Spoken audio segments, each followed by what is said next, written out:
worker Kelly Kitley. She's also the host of the Kelly Kitley podcast. So good to have you here. Thank you. So great to be here. Look, we know different friendships, different life seasons, they come and go. But why are there so many shifts throughout the course of our lives? Well, during our lifespan, we evolve and we change and we have different seasons. And so when we were maybe in college or our mid-20s, we were surrounded by people because maybe we lived in the same community. And as we age and go through different life transitions with moving or getting married or having children or advancement in career, sometimes that can create some distance in our relationship. Can we break through like decade by decade, like 20s through 50s? Let's start with the 20s. What are some of the unique, perhaps, challenges and opportunities when it comes to friendships? A great question. So in our 20s, I think sometimes the struggle is the fact that people are hyper-focused on maybe advancing in their career, and they don't have as much time to be able to devote to spending time with friends.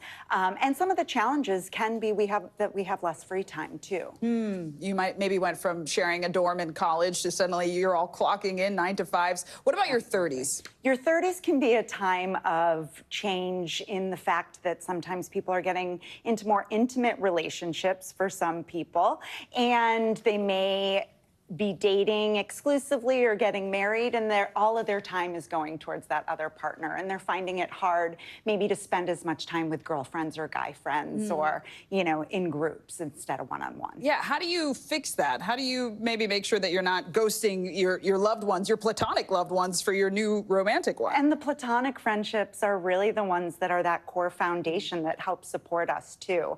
And so it is important to prioritize those relationships. Look at who's in your life. Who's filling you? When you're walking away from interacting with that person, do you feel uplifted or do you feel drained and have dread for the next meeting? If that's going on, just evaluate how much time do you spend with these people. And then what about the 40s and 50s? What are the considerations with friendships in that season of life? Well, that is the season I am in. And so I think it is important, you know, raising kids, having aging parents, but then also being able to carve out time to text message, FaceTime, meet somebody for coffee. And sometimes there's a lot more planning that goes into that.